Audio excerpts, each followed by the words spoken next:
Tapi sebenarnya dengan pijat itu bisa menyembuhkan, ya itu termasuk kolesterol, diabetes, bisa ya? Bisa. Dengan metode akupuntur atau Akupresur. akupresur.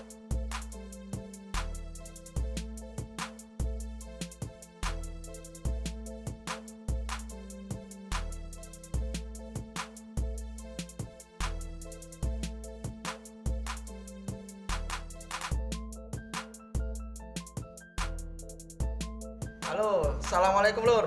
Kembali lagi bersama saya Rudi di Pondok Sehat Rakyat.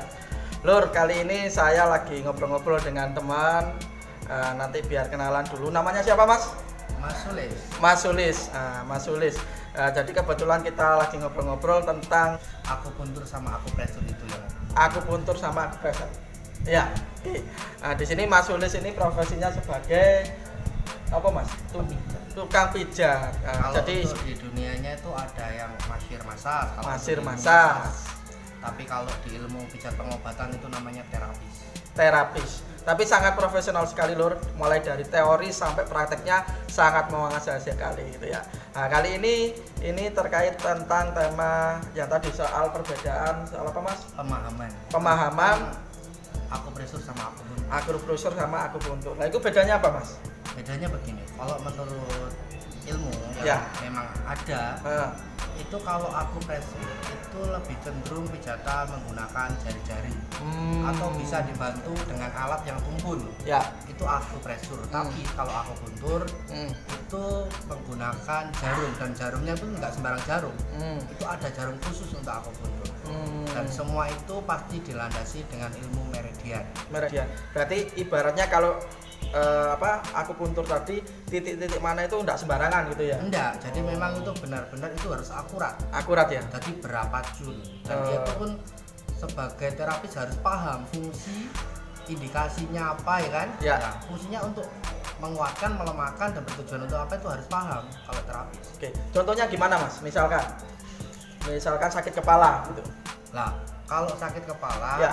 biasanya tuh kita lebih cenderung sering menggunakan itu refleksi, Mas. Nah, refleksi. refleksi itu pun sebagian kecil dari meridian, jadi sudah dibentuk menjadi refleksi. Lah, kebanyakan kalau refleksi yang dipahami masyarakat itu kan tentang semua refleksi itu ada di telapak kaki toh. Ya. Nah, padahal kalau refleksi khususnya yang saya pelajari dari Malang, Ya. itu sudah mengalami penyempurnaan kan. PRK itu singkatan dari refleksi kaki, pijat refleksi kaki, PRK.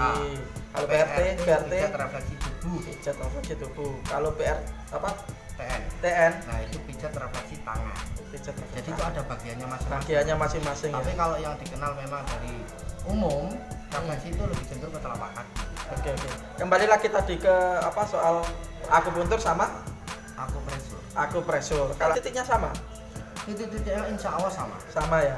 Cuman bedanya medianya pakai bahan tumpul atau jari Nah, sama intinya pakai jarum. dibantu media bisa, pakai jari-jari bisa. Bisa. Kalau untuk kalau untuk akupunturnya itu lebih cenderung menggunakan jarum itu pasti. Pasti ya. Akupuntur itu kan singkatan dari menggunakan jarum itu Ya. tadi. Kalau jenis jarumnya itu kalau tadi Ada khusus jarum ya. khusus, Mas. Dan itu nggak sembarangan toko itu yang jual. Oh gitu. Memang khusus Khusus untuk memang. akupuntur gitu ya. Kalau untuk sesuai teksturnya itu katanya sih, Mas ya. Itu dia tuh kelihatannya lincip tapi sebenarnya dia itu agak tumpul di ujungnya. Tapi bisa nancap ke tubuh itu Bisa. agak mudah gitu. Kayak dipelintir-pelintir gitu ya, Mas. Kalau untuk masalah pengobatan melalui terapi pijat Ya. itu permasalahan kayak contoh sekarang yang lagi marak itu kan masalah kolesterol, diabetes, itu tadi toh permasalahan masyarakat. Ya, tapi kebetulan dikarenakan masyarakat juga belum terlalu percaya dengan pijat dan lebih cenderung percaya dengan obat Ya. antara kimia sama herbal ya. Ya. Jadi itu saya tidak mengembangkan itu tadi, memang sengaja belum. Tapi sebenarnya dengan pijat itu bisa menyembuhkan, ya itu termasuk kolesterol, diabetes, bisa ya. Bisa. Dengan metode akupuntur atau Akupresur itu akupresur tadi, oh bisa ya. bisa. Itu teman saya sudah ada yang menjalankan di Medium. Di Medion. Ada teman saya. Ternyata Banyak tidak sih hanya yang dengan lain. obat ya. Enggak, Terus akupresur juga bisa gitu. tapi dibantu lebih, mereka tuh lebih cenderung itu kolaborasinya tuh dengan herbal. Berarti tidak hanya dipijat dengan akupresur tadi, tetapi ada juga obat Tetap yang obat, tapi herbal. Jadi lebih cenderung memanfaatkan sayur-sayuran buah-buahan di sekitar kita. Berarti dengan memanfaatkan sumber daya alam yang ada di sekitar lembah itu bisa. Lah untuk yang apa namanya, yang orang-orang yang di kampung-kampung itu biasanya paling tepat itu pakai metode apa, Mas? Kalau orang kampung biasanya kalau untuk pijat pengobatan atau yang namanya terapi itu belum terlalu Mas. Makanya ini kan bagaimana kita itu merubah mindset masyarakat tentang pengobatan itu tadi. Ya. Karena kan rata-rata masyarakat yang dibutuhkan itu tentang obat. Jadi untuk masalah pengobatan itu belum terlalu percaya sama itu terapi dari pengobatan pijat itu tadi. Rata-rata ya pijat biasa itu ya. Iya, jadi itu memang yang harus kita bedakan. Misalkan ini Mas contoh tangan gitu ya. Kalau misalkan akupuntur sama akupresur itu titiknya sama. Nah, ini ketika ada keluhan di tangan, misalkan apa ya? Apa kira-kira kalau keluhan di tangan? Nah, keluhannya itu apa dulu Mas? Intinya kalau untuk akupresur, akupuntur itu lebih cenderung kalau itu sudah ada permasalahan di organ dalam Mas. Tapi kalau cuma permasalahannya di nyeri, terus kram, ya. Nah itu bisa dilakukan pakai pijat biasa. Jadi ilmunya cuma pakai butuh anatomi. Berarti akupuntur sama akupresur itu cuman kalau memang ada keluhan di nah, dalam gitu ya. Cenderung digunakan untuk pengobatan atau terapis penyakit dalam. Penyakit dalam. Misalkan paru-paru, jantung. Nah itu gitu ya. Oke, menarik sekali. Banyak nggak yang memang melakukan pengobatan akupuntur atau akupresur yang dilakukan dengan apa? Karena kondisi penyakit dalam, misalkan jantung, paru-paru atau kalau selama ini belum Mas. Belum terlalu banyak juga teman-teman khususnya di tunanetra kayak saya ya, kan. Ya. Yang mengembangkan ini. Jadi kebanyakan tuh kalau akupuntur teman-teman kesulitan Mas, karena itu titiknya kan harus tepat Mas. Jadi kalau akupresur insya Allah bisa Mas. Tapi kalau akupuntur itu kesulitan Mas tunanetra. Ya, ya. Karena kan tunanetra itu kan dibagi berbagai macam-macam Mas.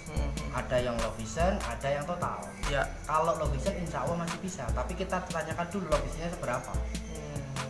Jadi nggak sembarangan Mas jadi itu Mas. Ya, ya. Jadi harus benar-benar memahami atau menguasai Mas. Berarti ini Lur, terkait dengan perbedaan akupuntur sama akupresur hanya dibedakan hanya di medianya saja ya Mas. Medianya. Jadi jangan salah persepsi. Sebenarnya sama, titik-titiknya sama, cuman biasanya bedanya itu kalau akupuntur itu pakai jarum, tapi jarum khusus.